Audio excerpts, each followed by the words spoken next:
So this is a really exciting but also disruptive time in the world of infrastructure, because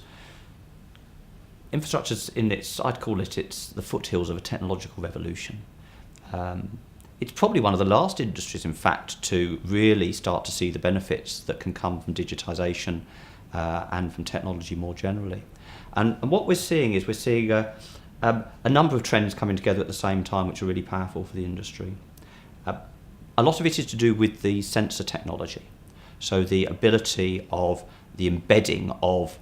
technological assets within infrastructure. So, for example, we're now starting to see bridges being built with sensors within them that can tell you the stresses and strains on them. We're starting to see pipelines being embedded with sensors in them, so that we can predict in advance, before that pipeline breaks, or the corrosion levels within it,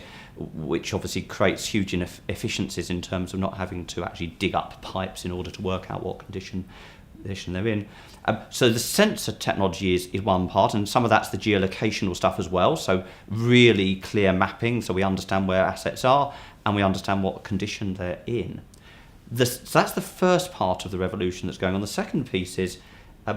the ability to aggregate the data that comes off all those sensors and to make sense of it using the sort of data analytic techniques that KPMG applies to a number of different industries. And then when you take all that together, you create the ability for the boards of companies or for governments, whether at a national or local level, to take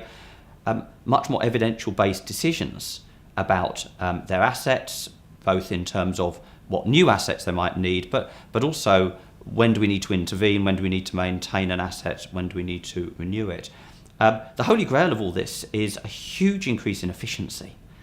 in terms of the cost of obtaining particular outcomes for society